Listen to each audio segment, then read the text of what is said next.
love the pedal space. The pedal placement in this car is like spot on. I don't know why it's so good. In my Honda, I never really felt super comfortable hill towing. This is my first night setting this thing, and it just feels perfect. So it's a Saturn Ion REDLINE, supercharged 4-banger. Again, this car is completely stock except for the ZZP lowering springs, which they're a bit rough, right? They're a little bit of well, I don't know how long they've been on my car, and lowering springs they blow out your shocks over time. Alright, here we go.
ABS is a little aggressive for me.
So nice from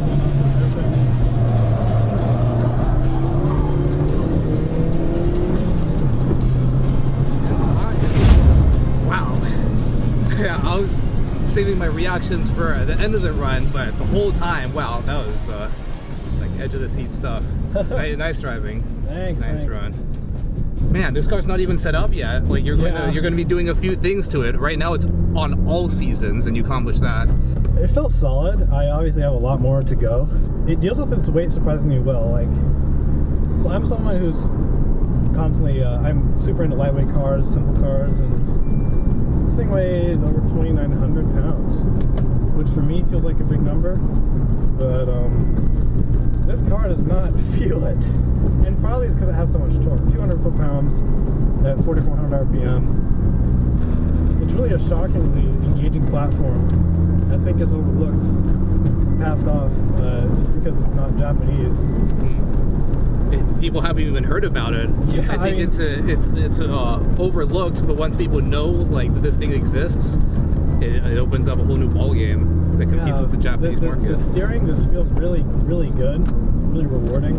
I don't think I've ever done like 5 or 6 runs in one night before, but because I've always done a run and felt, oh, you know, I feel bad for my car after doing that, or you know, that was kind of raggedy. But this car just wants me to fucking drive it. Yeah, I'm so happy right now with how this thing's going. Brakes are something we're gonna need to do. I was stopping like at maximum speed. Like I was stopping as quickly as I could stop a couple times just before, and wasn't doing a whole lot. The ABS is extremely aggressive, so I'll either have to play with removing the fuse